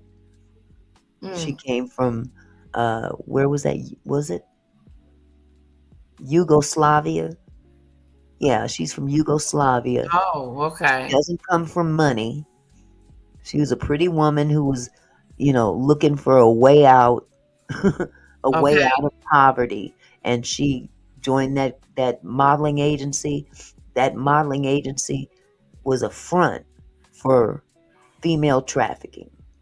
Right. And when those women came to the States, they were taken to rich billionaires Wow. to satisfy them. And that is how he met Melania. No, she from Yugoslavia. I thought he didn't like immigrants. Like, what the? His first wife. I know, like, you're confusing. Ivanka. She should be pissed off at the way that he treats immigrants because she's one. Yep, but see, the mentality is as long as it doesn't affect her, she lives a good life and screw everybody else. All that front that she puts up about those kids, she don't care about them kids. I was a kid too. Her mentality is, hey, I got through it, and so can they. Right. So what? I don't know if you guys remember the coat that she wore. She wore a coat that on the back it said something about I don't care or something like that. I can't remember. I don't care. Do you? Yeah. Let me see if I can find that. Because I don't know if everybody has seen that. You got put a one in the chat if you've seen that jacket she had on when she went to those camps to visit those kids to see what their living conditions was like. Of course, they picked the nicest location. Okay, let's see.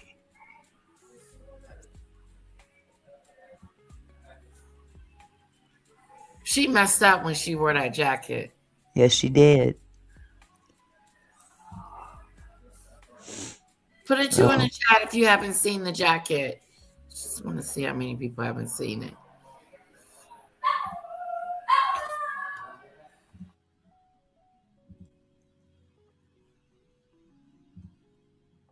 There it is. Let me see if I can make it bigger. Oh, Rochelle hasn't seen it. Yolanda. This is the jacket that she wore going to those camps when he was separating the kids from the parents, putting the parents in jail, and then putting the kids in a detention center. Yep. That was during that time. Really don't care, do you? And she was going to see children at the time. She was going to see children. And children would see that. Good point, Auntie Mickey. And she don't really care about them kids. No. One of her friends recorded her while they were having a regular conversation. You'd be surprised some of the ways she depicted those kids. Well, oh, really? I really do care. Do you? Okay, so this t-shirt is in response to her jacket. Oh. So yeah, this is the jacket. What she should have had on. Yeah. I really don't care, do you? It really made her look like a bitch. Excuse me. It did. There it is right there at the back of it. I really don't care, do you? Oh boy, oh boy. Well, that is our president and his illustrious wife. So was that his plane she was on? Yeah. Okay. I believe so. Okay. So I know it's not Air Force One. yeah. But we are in some very trying times. These are times that we have never seen before. And hopefully we'll never have to see them again. But all we can do at this point is pray that, that we'll be done with him in due time. Exactly. And I hate to be, I'm not going to bite my tongue. If he were to go to God right now, it wouldn't hurt my feelings at all. I'm sorry. I'm just going to call a spade a spade. He's lived a long, wonderful life in his terms. All the riches you had here on earth won't mean a damn thing when you close your eyes for the last time. Because you'll be that rich man that they spoke of in the Bible that looked up, wanted some water. Said, nope. Nope. Can't have it. So anyway, lady, I'm gonna go ahead and shut the live down. Is there anything you want to add before we go? No, this was really good. Thank you for inviting me up, Auntie Mickey. It's just the biggest thing is that I wish it was a little bit more outrage. I don't think we will stop talking about it though. I did a hour live on it as well. Mm-hmm. And I just think it's despicable. I think he's an embarrassment to when you don't vote. When you don't vote, or when you vote for the wrong person, whichever category. Right. But it's something. Yeah. And you would just hope that everything just is okay until his term is up. Yeah. But you know what? The scariest part to me is that his following, his diehard following, thinks the same way he does. That's where the problem lies. If it was just him and, everybody else just voted Republican because that's what they do. But no, they've got people out there that ride or die for him because they feel the same exact way. When they look at his face, they see their own self because he stands for what they stand for. And that's the problem in this country. We got a lot of folks out here perpetrating that they care, and they don't. They don't. They don't. When Michael Jackson says they don't really care about us, that was no lie. Michael did a song, they don't really care about us. That was not a lie. Because when you think about it, even the nicest ones, they just sit back and stay silent because as long as it doesn't affect me, it's good.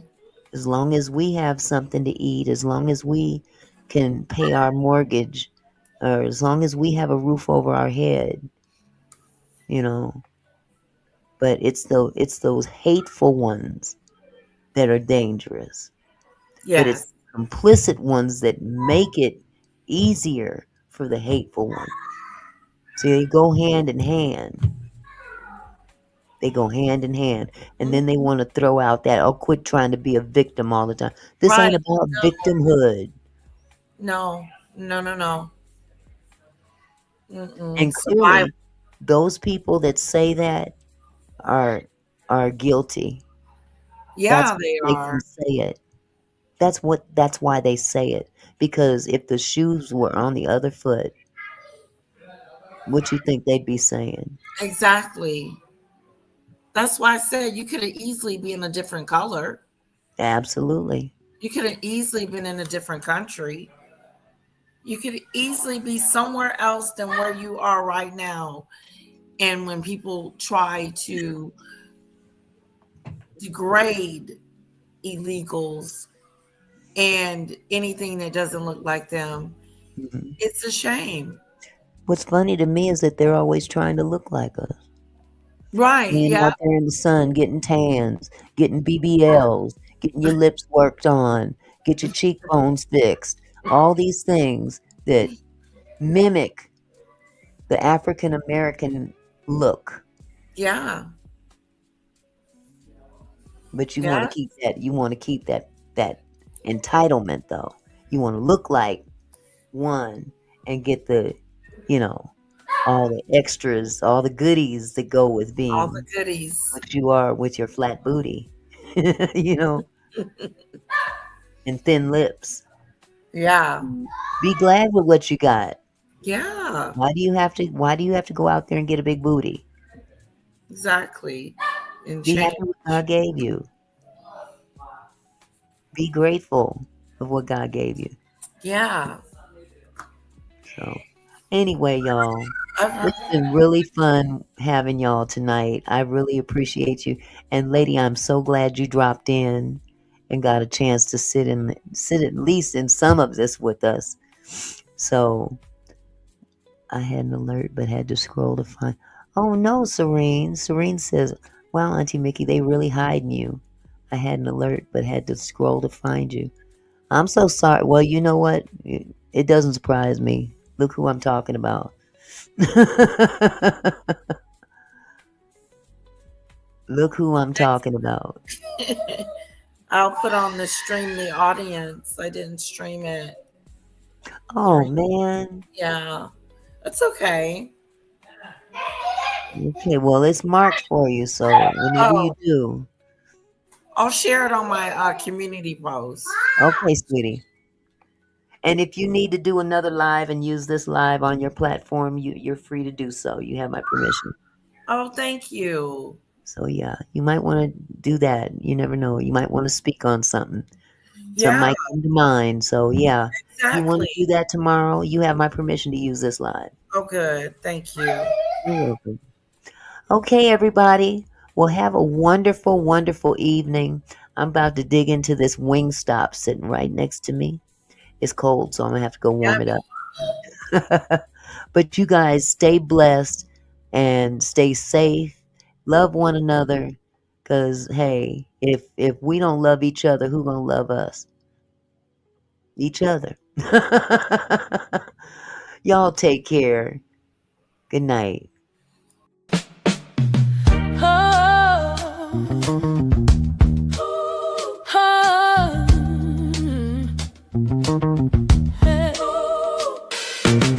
Hey there, my kinfolk, thanks for stopping by. Auntie Mickey's house, where we reach for the sky. Every comment and smile, you make my heart glow. Together we're strong, together we grow. From gossip to politics, we cover it all. Sharing laughs and thoughts, having a ball. Your support means everything that I know. Feels like family here in this sweet show. So let's keep it flowing, keep the love alive. Every moment together makes me thrive. You're more than viewers, you're my kinfolk. You see, my gratitude runs deep as the sea.